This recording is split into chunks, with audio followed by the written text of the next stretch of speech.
საღამო მშვიდობისა, პირდაპირ ეთერშია გადაცემა ჯანმრთელობის საათი. მე ნანა რობაკიძე ვარ. ჩვენი დღევანდელი გადაცემის სტუმარი მინდა წარმოგიდგინოთ, რომელსაც თქვენ ყველანი ძალიან კარგად იცნობთ, თანამედროვე სამედიცინო ტექნოლოგიების დასავლეთის რეგიონალური ცენტრის გენერალური დირექტორი პროფესორი კახა ნურალიძე. ძალიან დიდი მადლობა ბატონ კახა მობრძანებისთვის. მე მგონი აბსოლუტურად ყველა ორგანიზაციაში თქვენ ახართ მასპინძელი, იმდენი სიკეთე გაქვთ გაკეთებული ქუთაისისთვის. მე მახსოვს ის ქუთაისი, როდესაც თქვენ სამედიცინო ცენტრს და ცენტრებს ხელმძღვანელობდით, როდესაც თქვენ პირველმა შემოიტანეთ ახალი ტექნოლოგიები დანერგეთ ქუთაისში და ამით ცნობადი გახადეთ არა მხოლოდ ჩვენი ქალაქი, სრულიად საქართველო. მადლობა კიდევ ერთხელ თქვენ ამისთვის. ამჯერად რა სიახლეებს ველოდებით, იმიტომ რომ თქვენ ამის გარეშე ნამდვილად არ შეგიძლიათ. დიდი მადლობა სტუდიაში მოწვევისთვის და მინდა მივესალმო ჩვენს ტელემაყურებელს. ამჯერად განხორციელდა ახალი პროექტი ჩვენს ქალაქში. ეს გახლავთ საერთაშორისო სამედიცინო ცენტრი 165 საწოლზე, მულტიპროფილური დაწესებულება, სადაც ჩვენ დავნერგეთ და ასევე განვახორციელეთ წარმატებითი ჩანაფიქრი, რასაც ერქვა თანამედროვე სამედიცინო ტექნოლოგიების დასავლეთ საქართველოს რეგიონში შემოტანა. სიახლე ეს არის. გასაგებია. აი, კლინიკის შექმნის მიზანს რას წარმოადგენს და რატომ გახდა ამის საჭიროება? გითხარით ამის შესახებ. კლინიკის შექმნის იდეა და მისი განხორციელება მოახდინა საკმაოდ წარმატებულმა ბიზნესმენთა ჯგუფმა. ეს გახლავთ 5 დამფუძნებელი, მათ შორის ერთ-ერთი გახლავთ საქვეყნო ცნობილი პროფესორი გოჩაინგოროყვა და საჭიროება, როგორც მე ვფიქრობ და რასაც ჩვენ ყველანი ხედავთ, იყო ის, რომ სამედიცინო მიმართულებების კიდევ უფრო მეტი პროგრესი, კიდევ უფრო მეტი ახალი ტექნოლოგიების დანერგვა, არა მარტო ჩვენს ქალაქში, არამედ დასავლეთ საქართველოს მასშტაბით და უბრალოდ განვითარება ჩვენი სფეროს. ეს არის ძალიან მნიშვნელოვანი. ჩვენ დღეს ვიმყოფებოდით თქვენთან ბატონ კახა კლინიკაში. მე არ ვიცი, ჩვენი ტელემაყურებლები თავად დარწმუნდებიან იმაში, რაც მე ვნახე. ეს არის ენით აუღწერელი და ამიტომ მე ვთხოვ ახლა ოპერატორს, რომ გვანახოს კადრები, რომელიც ჩვენ დღეს გადავიღეთ უშუალოდ კლინიკაში.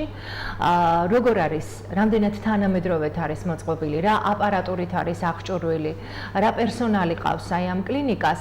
და პარალელურად ბატონ კახა თქვენ გთხოვთ რომ პარალელურად ისაუბროთ იმ კადრებზე, იმ კადრების შესახებ, რასაც ჩვენი მაყურებელი თქვენთან ერთად ნახავს.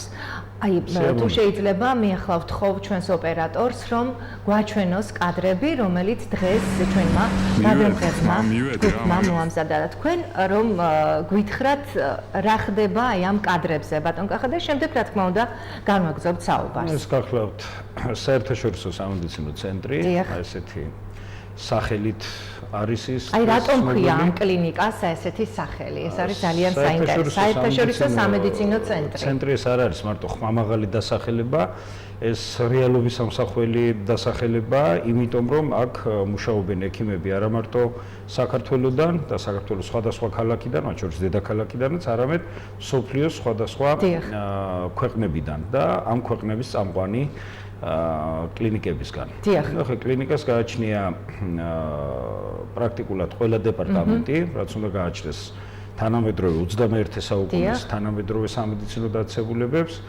ეს გახლავთ მიმღები განყოფილება, ანუ emergency, გადაუდებელი სამედიცინო დახმარების განყოფილება 21 საწოლზე და გადაჭარბება არ არის ითქვას, რომ ის დღეს საქართველოში ყველაზე დიდი დეპარტამენტია ამ ხრივ საწოლთა რაოდენობით და აღჭურვით. გათვლილი არის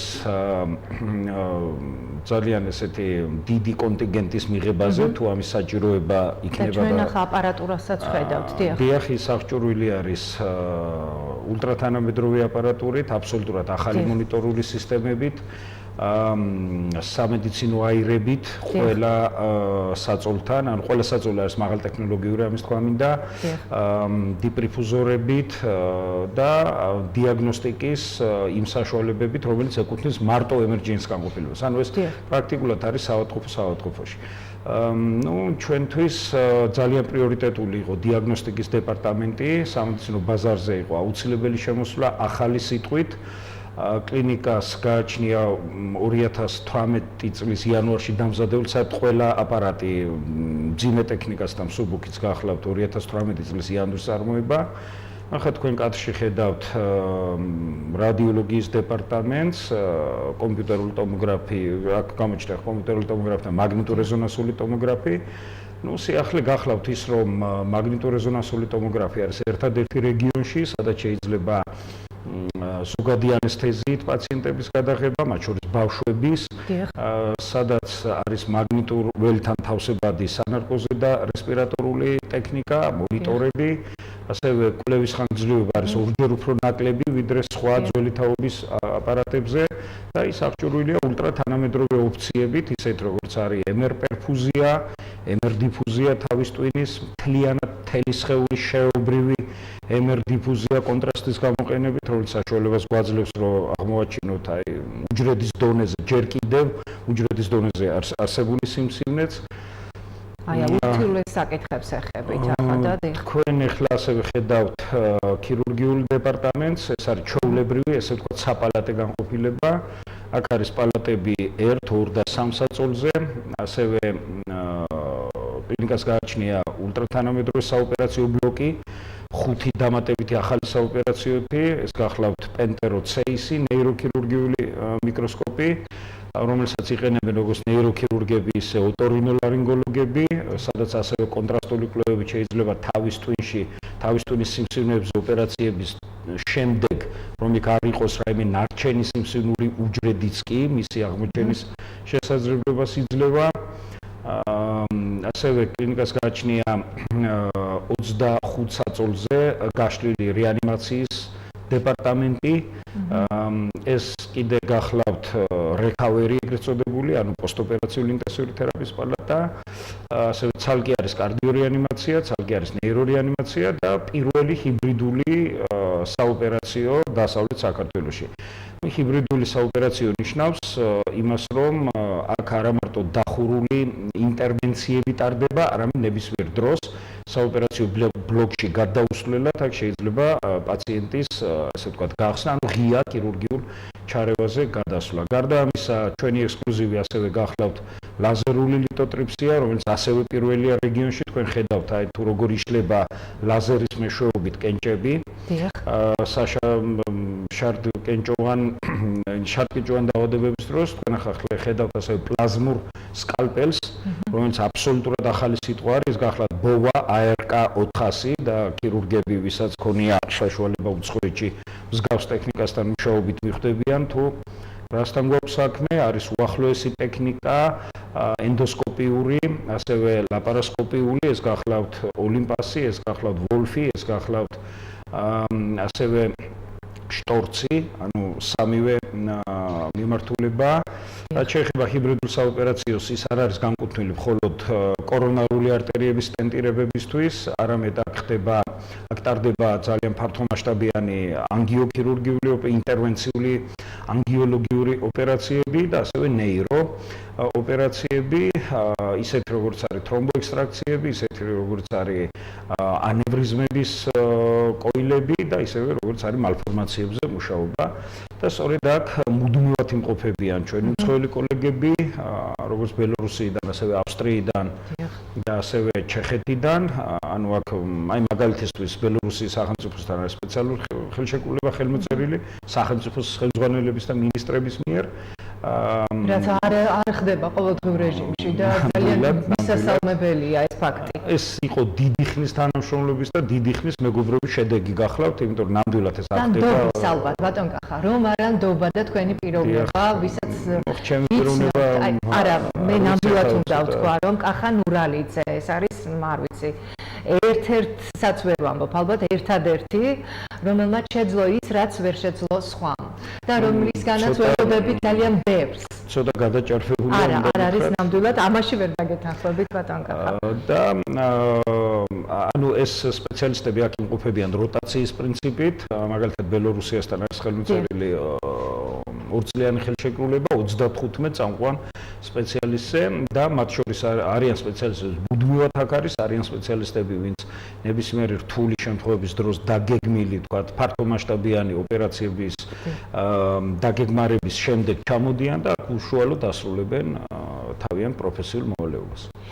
ჩვენ ფაქტობრივად ვისაუბრეთ, მაგრამ კიდევ ერთხელ რომ დავკონკრეტდეთ, ბატონ კახა, ვერ ვასწრებდით, იმდენად ბევრი იყო კადრები, მე აი ხა არ მინდოდა ტელემაყურებლისთვის ერთიანად მიმეწოდებინა ყველა ის კადრი, რომელიც გადავიღეთ, იმიტომ რომ ძნელია დაიმახსოვრო იმის შესახებ, რასაც უყურებ და ძნელია ინფორმაცია აღიქვა იმის შესახებ, რაც ჩანს ეთერში. მე მგონი ამას ნელ-ნელა ალბათ მივაწვით აუცილებლად ჩვენს ტელემაყურებელს, იმიტომ რომ ბევრი სიახლის შესახებ მე თავად არ ვიცოდი და გაოცებული დავრჩი, როდესაც იქედან წამოვედი და მაინც რა განსხვავებულ სიახლეებს თავაზობთ თქვენ როგორც რეგიონის, ასევე ჩვენი ქალაქის მოსახლეობას და რა მიმართულებები გაუმჯობესდება, ის მიმართულებები და სხვა მიმართულებები, რომელიც უკვე არსებობს რეალურად ბაზარზე. რა იქნება ეს? საინტერესო შეკითხვა. არის რამოდენიმე მიმართულება, სადაც ჩვენ ნამდვილად სიახლე შევიტანეთ და არა მარტო დასავლეთ საქართველოს მასშტაბით, არამედ საქართველოს მასშტაბით. ეს ბუნებრივი პროცესია, ეს გახლავთ ყოველდღიური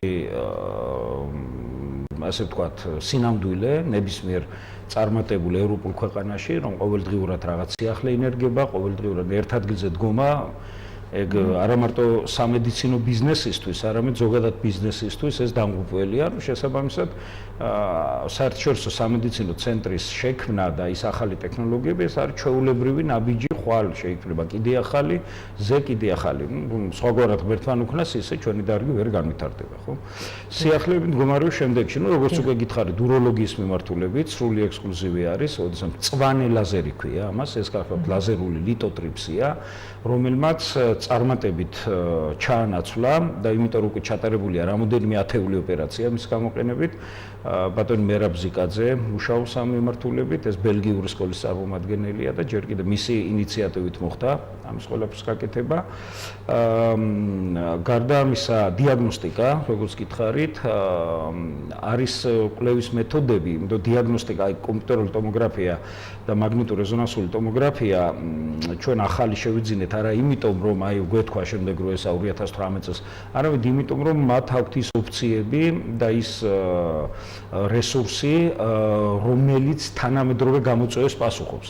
აი მაგალითად ინსულტის ცენტრი, რომელიც ფუნქციონირებს და კიდევ უფრო განვითარდება საერთაშორისო სამედიცინო ცენტრში, აუცილებლად მოითხოვს შესაბამისი დონის დიაგნოსტიკას. ანუ კონკრეტული მაგალითი უნდა თქვა, აი ადამიანს აქვს ინსულტი, არ ვიცით აქ ჰემორაგია თუ არა, ხო? აი ანუ სისხლია ჩაქცეული თუ არის იშემიური ინსულტი.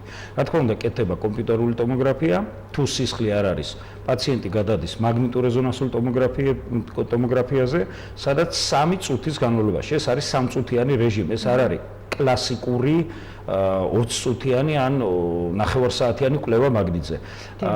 ეს გახლავთ ეგრეთ წოდებული fast MRI, ანუ სწრაფი მაგნიტი, კეთება MR დიფუზია, დიფუზიური კვლევა არის სწრაფი, რომლითაც დგინდება ზონა და ისაზღვრება სტრატეგია შემდგომი მოქმედების, ანუ ჩარევა, აი რა ჩარევა, როგორ და რა ტაქტიკით უნდა მოხდეს. ამის შემდეგ პაციენტი სწრაფად ადის ჰიბრიდულ საოპერაციოში, სადაც ხდება თრომბოასპირაცია, ანუ თრომბოექსტრაქცია, ანუ ამ თრომბის ამოღება იმ სიზარღვიდან, შემდეგ ხდება სისხლის გათხიერება, ესე ვთქვათ, ანუ არ არის სავალდებულო ეს იყოს თრომბოლიზისი, არ არის ეს სავალდებულო, ეს მხოლოდ ნაწილია მთელი მკურნალობის სქემის და ანუ პაციენტი რამოდენიმე საათის შემდეგ არის ისევ პრაქტიკულად ჯანმრთელი ნევროლოგიური დეფიციტის გარეშე. აი ეს მაგალითად გახლავთ უკვე ანალოგია, ესე უხეშად რომ შევადაროთ ერთმანეთს, რომ ადრე ინფარქტებს მკურნალობდნენ ჩვეულებრივად კონსერვატულად, დღეს უკვე ინფარქტებს მკურნალობენ სტენტირებით კორონარული. იგივე ხდება ნევროლოგიაშიც.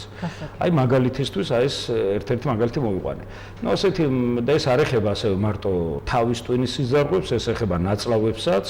აი მაგალითად არის ეგეთი ძალიან მრისხანი დიაგნოზი და იყო ესეთი შემთხვევა საერთაშორისო სამედიცინო ცენტრში, რასაც ქვია ჯორჯილის ამ ნაწლავის არტერიების თრომბოზი.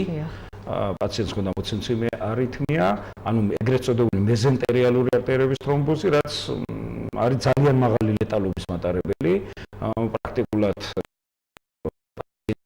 გადარჩება ასეთი მძიმე ოპერაციის შემდეგ, იმიტომ რომ ამ დროს არის ამოსაკვეთი 5 მეტრამდე ალბათ ნაწლავი და ასე ძალიან ტრავმატული ოპერაცია. აი ამ ჰიბრიდული ოპერაციოთი ინტერვენციული მედიცინის მეშვეობით, ხო? აქ ქირურგიული ჩარევა საერთოდ საჭირო არ გახდა და პაციენტი აბსოლუტურად ჯანმრთელი წავიდა საათში 3-4 დღის შემდეგ. კი, ძველი თაობის ქირურგებმა აბსოლუტურად ადეკვატურად შეაფასეს და ეს ჩვენი ერთობლივი გუნდის ერთობლივი მუშაობის შედეგი იყო ეს წარმატებული ასე ვთქვათ ინტერვენციული პროცედურა, იმიტომ რომ ოპერაციაც აღარ ქვია უკვე. ანუ დადგა ჩვენ უკვე ვდგევართ იმ საჭიროების წინაშე, რასაც უკვე ქვია ახალი დარგის აბსოლუტურად ინტერვენციული მედიცინის შექმნა. არა ცალკეული დარგების ინტერვენციული კარდიოლოგია, ანგიოლოგია ეს უკვე ერთმანეთთან არის გადაჯაჭვული და ინტერვენციული მედიცინა ოსაბჭოთა სივრცეში უკვე ინერგება და ერთ-ერთი პიონერები ამ მხრივ არის ქართული სამკურნალო დაწესებულებები. დიდი მადლობა ბატონ კახა და ძვირფასო ტელემაყურებლებო, ჩვენ ახლა გვაქვს უნიკალური საშუალება იმისა, რომ მოვისმინოთ ერთი პაციენტის ისტორიის შესახებ და ამას თქვენ თვალნათლივ დაინახავთ. მე ოპერატორს ვთხოვ, რომ გვაჩვენოს ეს კადრები, ერთი პაციენტის ისტორია.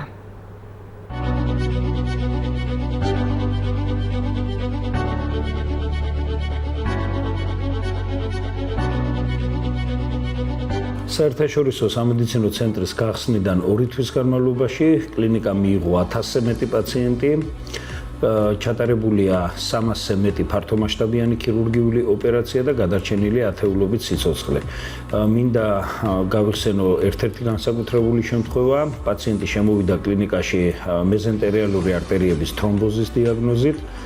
მისი სიცოცხლის გადასარჩენად იბრძოდა 2 დეპარტამენტი, ზოგადი ქირურგიის და ინტერვენციული მედიცინის, ჩატარებული ღონისძიებების შედეგად, ჩატარებული ინტერვენციული ჩარევების შედეგად, რაც გულისხმობდა მეზენტერიალური არტერიების ბალონირებას, ანგიოპლასტიკას და ასევე სტენტირებას, იქ ჩაიდგა 2 სტენტი, პაციენტი სიცოცხლე იქნა გადარჩენილი.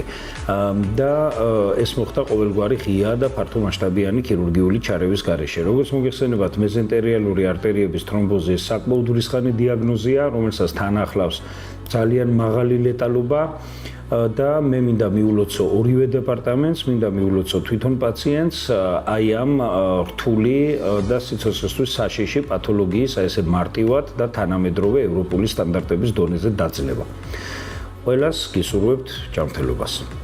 მეზენტერიალური სიზარღვების თრომბოზი, ანუ იმ სიზარღვების, რომელიც ნაწლავებს კვებავს აწვდის სისხლს და კვებავს ასე ვთქვათ ჟანგბადით, არის საკმაოდ ხშირი დაავადება, განსაკუთრებით ეს ასაკიან პაციენტებში და ვისაც აქვთ მოცემცინე არითმია.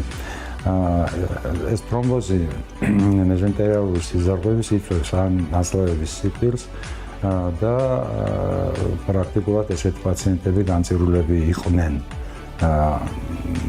როდესაც არის ჯორჯზედა არტერიის თრომბოზი, მაღალი თრომბოზი, ამ დროს ნეკროზდება, ანუ კვდება წვრილი ნაწლავი მთლიანად და მსხვილი ნაწლავის მარჯვენა ნახევარი. ასეთ პაციენტებს სჭირდებათ ამ წვრილი ნაწლავის ამოკვეთა, მარჯვენა ნახევრის ამოკვეთა მსხვილი ნაწლავის და პრაქტიკულად რჩებათ დაახლოებით 30-40 სანტიმეტრი წვრილი ნაწლავის და ეს არის სიცოცხლესთან შეუთავსებადი ასე ვთქვათ დაავადება და ადრე ასეთი პაციენტებიდან 100-დან 100 იღუპებოდა. ჩვენ კლინიკაში დასავლეთ საქართველოს რეგიონულ ცენტრში თანამედროვე სამედიცინო ტექნოლოგიების მოხვდა პაციენტი, რომელსაც ჰქონდა ანალოგიური მძიმე პათოლოგია, თრომბოზი, ჯორჯზედა არტერიის და პრაქტიკულად ეს პაციენტი იყო განწირული იმის გამო, რომ ამ პაციენტს განვითარდებოდა წვრილი ნაწლავის და მსხვილი ნაწლავის ნეკროზი და როგორც სხვა ადრე ესეთ პაციენტი დაიღუპებოდა. ეს პაციენტი ამ პაციენტის მკურნალობაში ჩაერთო ინტერვენციული მედიცინის დეპარტამენტი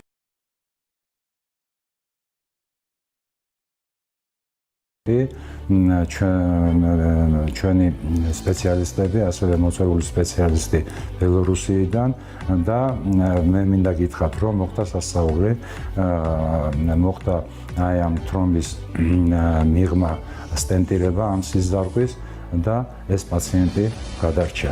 ამ გადარჩა არა მარტო სიცოცხლით და ჯანმრთელობით წავიდა ჩვენგან, არამედ გადარჩა ოპერაციულ ჩარევას, რომელიც მძიმე და რთული ოპერაცია და ძნელად გადასატანი პაციენტებისათვის.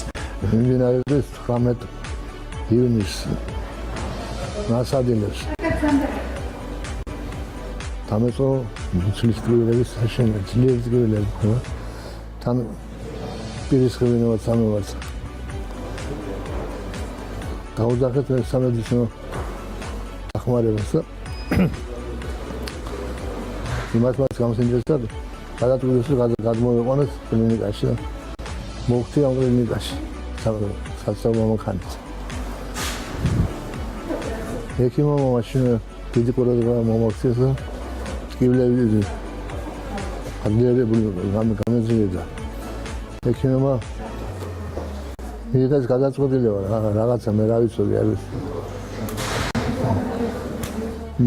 მე მოწამლული მეგონა თავი. ამ სიმპტომების მომიყვანეს აქ. შემდეგ აგეცა ანალიზები ექიმების მიერ და მიღეს გადაწყვეტილება რომ გაიგეთებიათ ოპერაცია. მე ეს ოპერაცია კარგად ჩაატარეს. გასამეგია. თუმცა საშინელ დღეში ყოფილვარ. გადამარჩინეს ეს სიზუსტებს. ძალიან დიდი მადლობა მინდა კლინიკის კოლექტივს, როგორც ექიმებს, ასევე უმცროს პერსონალს. დიდი მადლობა მინდა ოცხარ რომ თითქმის თან გადავყო. დიდი მადლობა მინდა პირადად ექიმ დონდუას. ოცხარ რომ ალბათ მან მიხსნა სიულიე. დიდი მადლობა.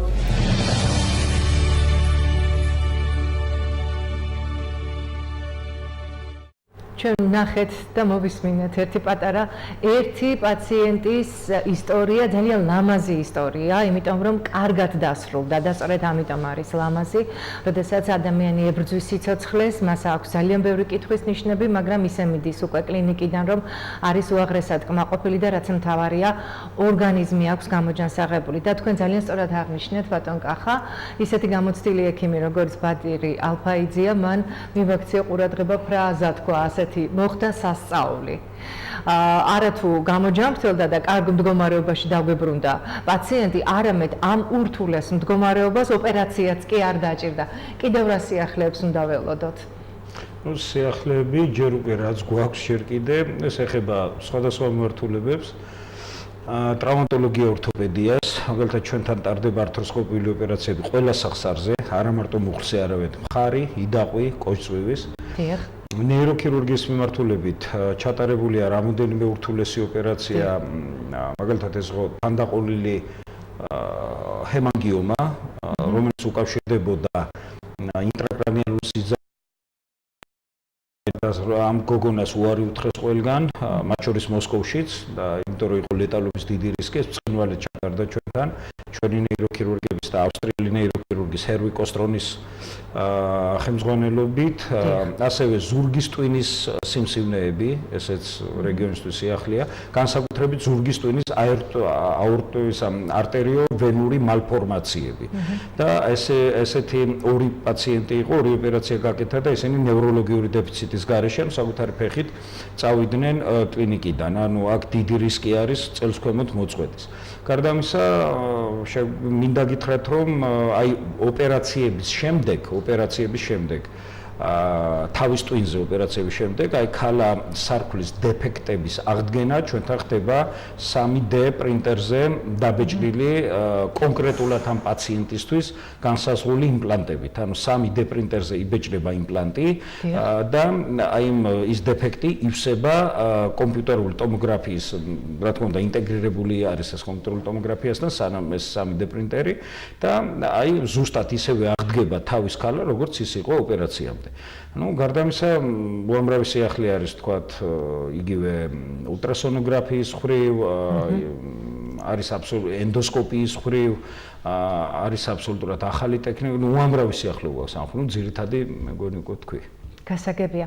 უნდა ველოდოთ, უნდა ველოდოთ კარდიოქირურგიის დეპარტამენტის გახსნას, უკვე დეკემბერში ჩატარდება პირველი კარდიოქირურგიული ოპერაციები ოფპამპით, როგორც ოფპამპით მომუშავე გულზე, ასევე ხელოვნური გულის გამოყენებით სარქვლებზე, სიახლე იქნება ასევე თორაკოსკოპიებით ამ ოპერაციების ჩატარება, ჩხვლეტით პრაქტიკულად ან მინი თორაკოტომიული განაკვეთით და ასევე კარდიოქირურგია იმ პაციენტებისთვის, რომელთაც აქვთ გულის უკმარისობა.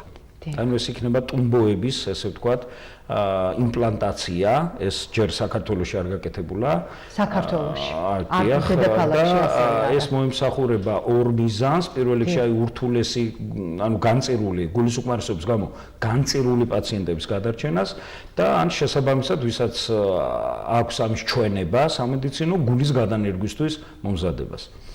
ანუ ესეთი მიმართულებები, ასევე ონკოლოგია და ონკოქირურგია, ეს პრიორიტეტია ჩვენი კლინიკისთვის.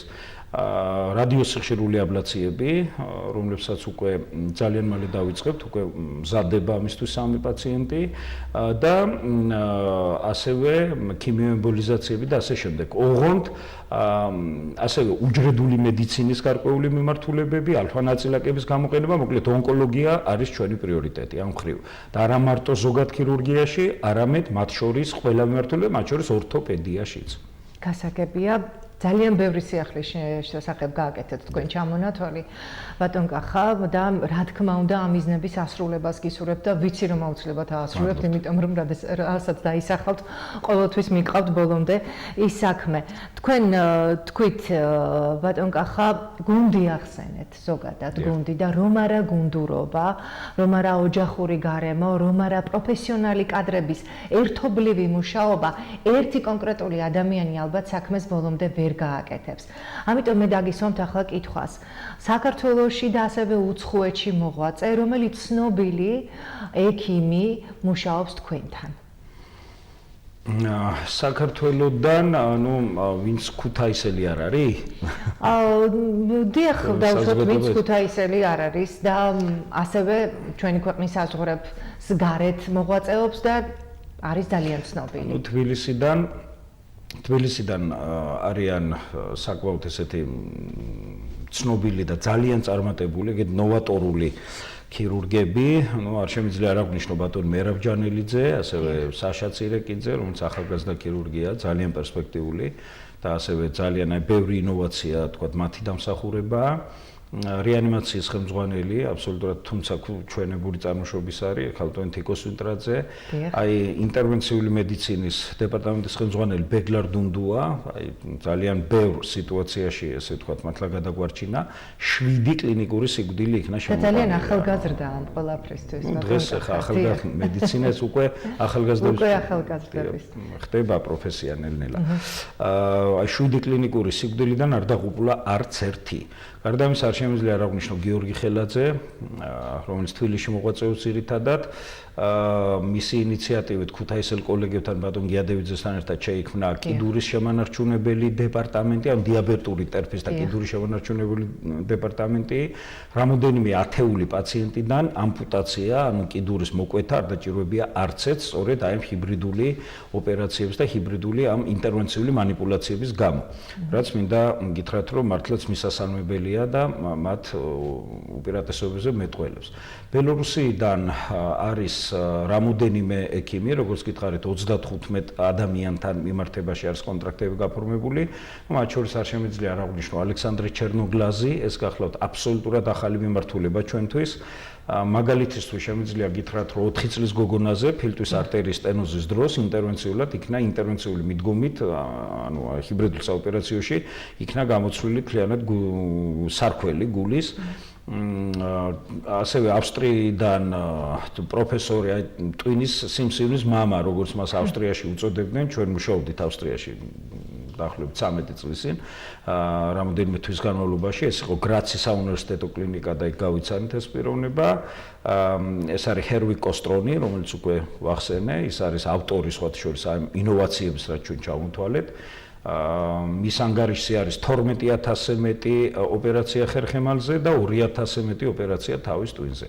აი ესეთი ფართო მასშტაბიანი ნოვაციური მეთოდები. და ასევე მისი მითითებით, მისი ინიციატივით ინერგება ახლა ჩვენთან ნავიგაციური მეთოდიკა თავის ტვინზე მუშაობის. და ასევე სხვა ახალი მიმართულებები ნეიროქირურგიაში, ტრავმატოლოგია, ორთოპედიაში ჩვენთან არის ბაადურ ზიმლიცკი, ეს ცნობილი სახელი და გვარია საქართველოში.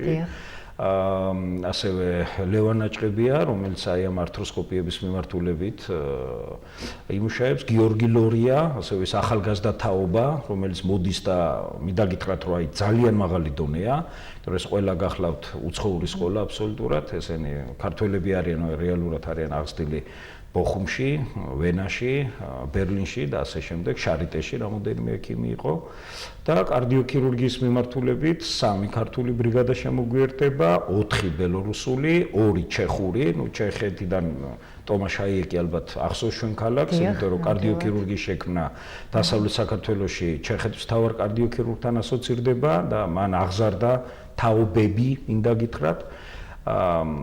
ძირითადად და რაც შეეხება რადიოლოგიას, ეს გახლავთ ჩიკაგოს რადიოლოგიის ინსტიტუტის კურსდამთავრებულები, 6 ექიმიდან 3 ამერიკული სკოლა, ანუ აბსოლუტურად თანამედროვე, ვინც ბირთვული ფიზიკიდან იწყებს შესწავლას საქმისას და ზოგად ქირურგიაში მინდა გითხრათ, რომ მთლიანად ადგილობრივი გუნდია, აბსოლუტურად აი ბრწყინვალე შემადგენლობა, ზოგად ქირურგიაში ქუთაისი ტოლს არავის არ უდებს, მათ შორისაც ევროპულ ქვეყნებს, ძირითადად ეს გახლავთ. ძალიან დიდი ურთიერთობა და თანამშრომლობა ახსენეთ თქვენ ახლა და ძალიან კარგია გამოცდილი კადრების ჩამოყვანა ჩვენთან, ჩვენს ქალაქში და რაც მთავარია, ჩვენი მოსახლეობის, რეგიონში მცხოვრები მოსახლეობის, სრულიად საქართველოში მცხოვრები მოსახლეობისთვის ხელმისაწვდომობა. ალბათ შესაძლოა ჩამონათვალში ვინმე გამოგრჩა კიდეც, იმიტომ რომ როდესაც პერსონიფიცირება ხდება, შეიძლება გამორჩენა მოხდა არა იმიტომ რომ დავუშვათ ვინმეზე ნაკლებია, უბრალოდ პირდაპირ ეთერი, აი ესე ხდება ხოლმე რაღაც ხარვეზებით მიმდინარეობს, ხარვეზი დავარქვათ ამას, მცირედი ხარვეზი თუ ვინმე გამოგრჩა, მე რა თქმა უნდა კიდევ უფრო დიდი იმედი ჩამესახა, როდესაც აი ამ სახელებსა და გვარებს ვისმენ თქვენი ხელმძღვანელობით, რა თქმა უნდა ბატონ კახა, იმიტომ რომ თქვენ ხართ აი ამ ყველაფრის სულის ჩამდგმელი და აი ამ ძვირფასი ოქროს რგოლის, ოქროს გუნდის შემკვრელი. რეკლამაზე გვიწევს გასვლა კახა ნურალიძეა ჩვენი გადაცემის სტუმარი, რომლის რეგალიების ჩამონათვალი მე გავაკეთე გადაცემის დასაწყისში, მაგრამ ახლა არ გავაკეთებ, იმიტომ რომ უბრალოდ არ არის საჭირო. რეკლამაზე გავ. ჩვენ კვლავ პირდაპირ ეთერში ვართ, რა კარგია, როდესაც ყველაფერი მთავრდება ბედნიერად და ჩვენ ერთი პაციენტის ისტორიის მაგალითზე ეს უკვე ვნახეთ და ამ გადაცემაში უკვე 2 ისტორია მოვისმინეთ, რომელიც ძალიან კარგად დასრულდა. მე მინდა რომ აბსოლუტურად ყველა პაციენტის ისტორია დასრულდეს ასევე ძალიან ბედნიერად. ბატონ კახა, ქართველი ქირურგები, რომლებიც უცხოეთში მოღვაწეობენ, აი თუ შეიძლება მათთან რაიმე თანამშრომლობის შესახებ რომ გითხრათ. უცხოეთში მოღვაწე ძალიან ბევრი ქართველი ქირურგი აგრძელებს თანამშრომლობას თავის ქვეყანასთან, ბევრი ჩამოდის უკვე და მუდმივად აქ არის. იგივე შემიძლია ვთქვა აი ბატონ მერაბ ჯანელიძეზე. დიახ. იგივე შემიძლია ვთქვა ნეიროქირურგზე, ბატონ შოთა ინგოროყვაზე, რომელიც 20 წლის განმავლობაში მუშაობდა ვენაში, სწორედ ჰერვი კოსტრონის ხელმძღვანელობის ქვეშ. დიახ. სწავლობდა და მუშაობდა და ის არის ერთ-ერთი საუკეთესო ნეიროქირურგი ავსტრიის მასშტაბით, რომელიც მუდმივად საქართველოში იმყოფება ძალიან დიდი დროის განმავლობაში და მათ შორის ჩვენს კლინიკაში აკეთებს ამ ურთულეს ოპერაციებს. გარდა ამისა არიან კარდიოქირურგები, ეს არ არის სავალდებულო, ხანდახან ჩვენს კლინიკასთან იყვნენ ასოცირებული, მაგალითად იგივე ქარაზანაშვილი შემიძლია ვთქვა.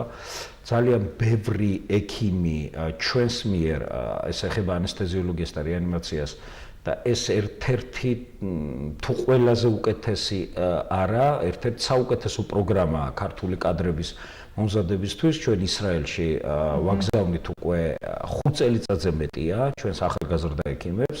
ეს არის შიბას კლინიკა, ერთ-ერთი საუკეთესო კლინიკა მსოფლიოს მასშტაბით, სადაც ისინი იღებენ ხელფასს, მუშაობენ, იღებენ ულტრათანამედროვე გამოცდილებას, აქვთ საშუალება იმუშაონ ძალიან ცნობილ და წამყვან ქირურგებთან ისრაელის სახელმწიფოს და შემდეგ ისინი პრაქტიკულად ყველა უბრუნდება სამშობლოს. ნუ პირველი გენერაცია უკვე მივიღეთ, პირველი თაობა უკვე დაბრუნდა, ესე გითხრა და ეს აუცილებლად ძალიან დადებით ეფექტს მოგცემს მომავალში. ანუ ჩვენი კადრების დონე დღეს შემიძლია და გადაჭარბება არა სამის თქმა, იზრდება დინამიკაში და იზრდება დღითი დღე, რაც მხოლოდ და მხოლოდ მისასალმებელია. ნამდვილად. ბატონ კახა, უჯრედული მედიცინა ახსენეთ და ალბათ მაყურებელიც მომიტევებს და თქვენც, მე პირადად ძალიან დამინტერესდი, თუ შეიძლება რომ გვიმარტოთ, რას ნიშნავს უჯრედული მედიცინა? უჯრედული მედიცინა გახლავთ მედიცინის ხვალინდელი დღე. ანუ 10-15 წლის შემდეგ მედიცინა ამ სახით, როგორც დღეს არის, აღარ იარსებებს. ის კიდევ უფრო განვითარდება ზუსტად ისევე, როგორც აი 15-20 წლის წინ მედიცინა იყო სხვა, შეხედულებები იყო სხვა, ჩვენებები ამა თუ იმ ოპერაციების იყო სხვა. აი მე ძალიან კარგად მახსოვს ჩემი სტუდენტობის დროს კუჭის რეზექცია წყულის დროს ეს ითვლებოდა ესეთ აუცილებელ ჩვენებად, რომ თუ ადამიანს წყული ჰქონდა, იქ უნდა კუჭის 2/3 ამოგვეჭრა. რა თქმა უნდა, ეს დღეს არის მიუღებელი და ეს უბრალოდ ესეთი მაგალითი მოვიყვანი ამისთვის. დღეს არის ინტერვენციული მედიცინის ეპოქა და სწორედ ეს თავის დროზე ეროვნულ ცენტრს ამიტომაც დაერქვა ინტერვენციული მედიცინის ცენტრი, ესე ვთქვათ, შესავალივით იყო და ვექტორის განსაზღვრა იყო თუ საით მივდიოდით. დღეს ეს უკვე ჩვეულებრივი ამბავი ხდება, ჩვეულებრივი რუტინა ხდება. დღეს ახლა მიდაგითხრათ, რომ იგივე აი მეზენტერიალური არტერიების თრომბოზის დროს ოპერაციები ეროვნულ ცენტრშიც არის ჩატარებული ჩვენი სპეციალისტების მიერ და კიდე რამოდენიმე საავადმყოფოში, თბილისში და ერთში კიდე ქუთაისში, სტატიას ბევრი არ არის, რა თქმა უნდა, მაგრამ ამას რუტინის სახე არ ქონდა. დღეს ამას აქვს რუტინის სახე. აი სხვაობა არის. ზუსტად იგივენაირად უჯრედული მედიცინა დღეს აი როგორადაც არ უნდა მოგვეჩვენოს ჩვენ რაღაც საკვირველ თემად, ეს მხოლოდ დროის საკითხია. ნუ კონკრეტულად შემიძლია გითხრათ, რომ აი უჯრედული მედიცინა პირველ რიგში ასოცირდება ონკოლოგიისთვის იქმნება ეს მიმართულებები. ეს გახლავთ ახალი პრეპარატები, რომლებიც ახლა გადიან უკვე მეოთხე ფაზას კლინიკური კვლევებისას. შემიძლია რამოდენიმე მაგალითად რეოლიზინი არის ასეთი პრეპარატი და ბევრი რამოდენიმე ქართული პაციენტი ამ კვლევით პროგრამაში ჩართული. ეს 12 გერმანულ კლინიკაში მიდის დღეს, ისრაელში 2 კლინიკაში, 3 კლინიკაში ამერიკის შეერთებულ შტატებში და სადაც აი ქართველი პაციენტები არიან გერმანიაში ჩართული ამ მხრივ.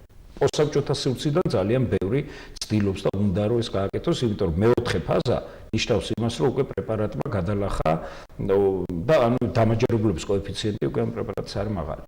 უჯრედული მედიცინის გამოვლინება, აი კონკრეტულ მაგალითზე ვიტყვი, რომ უფრო გასაგები იყოს, აი მაგალითად ჩვენ ყველამ ვიცით რა არის სიური თერაპია, ხო? სიური თერაპია არის, როდესაც გამა-გამოსხივების მეშვეობით, დამიზნებით ჩვენ ვანადგურებთ სიმსივნის ორგანიზმის ამა თუ იმ უბანში. გამა-გამოსხივება არის ყველაზე ძლიერი რადიაციული გამოსხივებიდან. აი ალფა-გამოსხივება არის ყველაზე სუსტი. ხელთათმანშიც კი ის არ გადის. ამიტომ ესე იგი ჩვენ აუცილებლად დავნერგვათ ამას უახლოეს მომავალში შესაბამისი იურიდიული, ესე ვთქვათ, საკითხების გავლის შემდეგ, როდესაც ალფა ნაწილაკები იქნება შეყვანილი სიმსივნეებში ინტრაოპერაციულად. ეს აბდომინურ ქირურგიაში ეს უკვე გამოიყენება და იგივე პერსპექტივები შეიძლება ჰქონდეს ნეიროქირურგიაშიც, რომელსაც დღეს იწყებს მეიოს კლინიკა და ასევე სხვა წამყვანი საავადმყოფოები. ასევე იგივე ჩვენთან უჯრედული მედიცინის რაღაც ელემენტები საქართველოში არსებობდა, ეს იყო ღეროვანი უჯრედები და ასე შემდეგ, რომელიც ახლა საკამათო საკითხია ბევრი მიმართულებით, მაგრამ პირველი ორი საკითხი, რაც დაგისახელეთ, აი ნამდვილად საკამათო არ არის და ეს შეცვლის მედიცინას ხვალ და ზეგ. შეცვლის უკეთესობისკენ ხალხის სასიკეთოდ.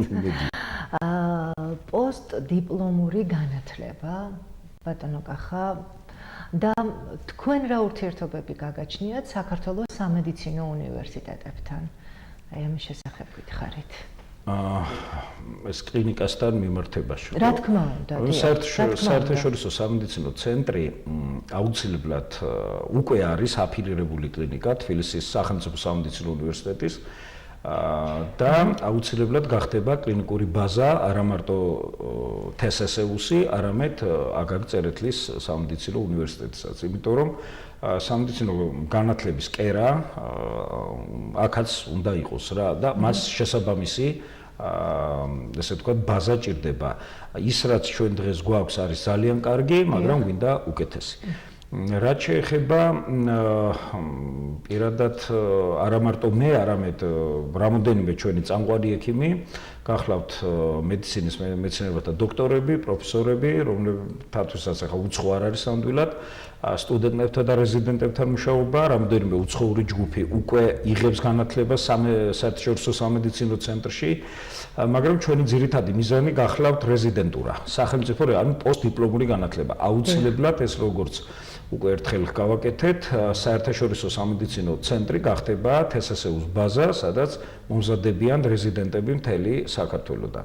და ეს მიმართულებები იქნება ისეთი მნიშვნელოვანი მიმართულებები, როგორც არის ზოგადი ქირურგია, რეანიმაცია, ანესთეზიოლოგია, გადაუდებელი სამედიცინო დახმარება, ასევე რადიოლოგია აუცილებლად, სიძავთა ქირურგია, ნეიროქირურგია. თავიდან იქნება აი ეს მიმართულებები. კარდიოლოგია, რა თქმა უნდა. ეს იქნება. რა იყო და უпроსტად რა გვაქვს? გვაქვს უწყვეტი სამედიცინო განათლების, ესე ვთქვათ, მთელი სისტემა უკვე შექმნილი. ამას ქვია LRC, ესეთი აბრევიატურა აქვს. ეს რა თქმა უნდა, ეხლა მხოლოდ დასაწყის სტადიაზეა და ჩვენ ამას უახლოეს 2 თვეში, მხოლოდ მართლა 2 თვეა გასული კლინიკის გახსნიდან, შეუძლებელი იყო უცებ აღარ სისტემატიური სახის მიცემა, მაგრამ ეს პროცესი უკვე ჩვენ დავიწყეთ, რაც გულისხმობს მუდმივ ტრენინგებს, მუდმივ განათლებას უკვე ექიმებისას. ამისათვის ასევე აუცილებელია 2 საერთაშორისო კონფერენცია, რომელიც 2 ჩავატარეთ, ეს გახლავთ ანესთეზიოლოგი რეანიმატოლოგების, აქ იყო მთელი ელიტა საქართველოსი, ანესთეზიოლოგი რეანიმატოლოგები, ჩვენ მუდმივად ვატარებთ ჯეოანესთეზიას ბათუმში. დამჯერად ეს საერთაშორისო სამედიცინო ცენტრში ჩავატარეთ, იყო საინტერესო მოხსენებები, საინტერესო კამათები, ესე ვთქვათ, კითხვა-პასუხი და მეორე კარდიოლოგთა ევროპის კარდიოლოგთა ასოციაციის ეგიდით ჩატარდა მწვავე პათოლოგიების კონფერენცია, რომელსაც ესწრებოდა თელ-ავივის მთავარი კარდიოლოგი, ისრაელიდან კოლეგები, ბელორუსიიდან, საფრანგეთიდან, რაც ასევე რამაც კარგი გამოხმაურება პოვა საზოგადოებაში. და რაც ძალიან მისასალმებელია. ბუნებრივია მე კითხვას შეგიბრუნებთ, სხვაგვარად მინდოდა დასმა, ანუ მომავალი თაობის აღზრდა სამედიცინო სფეროში თქვენთვის ეს არის პრიორიტეტი. ცალსახად, რა თქმა უნდა. დღესაც ჩვენ გვყავს უმცროსი ექიმები, ახლა უმცროსი ექიმები თორას ვერ გავაკვირვებთ, ეს ყველა კლინიკაშია. თავარი არის აი მათი პრაქტიკული და თეორიული სწავლების სწორად დაგეგმა. როგორი კარგიც არ უნდა იყოს თეორიული მომზადება უნივერსიტეტებში, რა თქმა უნდა, პრაქტიკა არის არანაკლებ მნიშვნელოვანი და ალბათ უფრო მნიშვნელოვანი. პრაქტიკის გარეშე ეს ნიშნავს, რომ აი ფორტეპიანოზე დაკვრა ვასწავლოთ ფორტეპიანოს გარეშე. აბსოლუტურად გასაგებია. თორე ეს გახლავთ პრიორიტეტი და ეს იქნება მუდმივად პრიორიტეტი. მომავალი თაობა ჭირდება ქვეყანას, ჭირდება დღეს არის დეფიციტი ძალიან ბევრი მიმართულებით. ექიმების, რაც ძალიან ცუდად აისახება პაციენტების ჯანმრთელობაზე. ირღვევა სამედიცინო დახმარების უწყვეტობის პრინციპი. ამის გამო, რომელიმე რგოლის გაწყვეტა მთლიანად საფრთხეს უქმნის პაციენტის სიცოცხლეს, ოდესაც ის შეიძლებოდა ესე იგი უფრო მარტივად გადაგვერჩინა ეს ადამიანი, ხო? გასაგებია. ბატონ კახა, მანიშნებენ მე უკვე რომ ჩვენი საერთოდ რო ფაქტობრივად ამოიწურა, ამიტომ წინა საახალწლო პერიოდია და მე მინდა თქვენი სურვილები მიუძღვნათ ჩვენს ტელემაყურებლებს. რას უსურვებთ მათ? ჯანმრთელობას. და არც ერთ სამედიცინო დაწესებულებაში რომ არ მოხვედრილიყვნენ მინიმუმ 2019 წელი. დიდი მადლობა, აბსოლუტურად გეთანხმებით, ვეთანხმები ამ სურვილს, უღრმესი მადლობა. ტელემაყურებლებს შევახსენებ, რომ გადაცემის სტუმარი გახლდათ თანამედროვე სამედიცინო ტექნოლოგიების დასავლეთის რეგიონალური ცენტრის გენერალური დირექტორი პროფესორი კახა ნურალიძე. უღრმესი მადლობა ბატონ კახა. საინტერესო საუბრისთვის. დიდი მადლობა თქვენ ძვირფასო ტელემაყურებლებო. მე გემშვიდობებით ჯანმრთელობას გისურვებთ. ნახვამდის.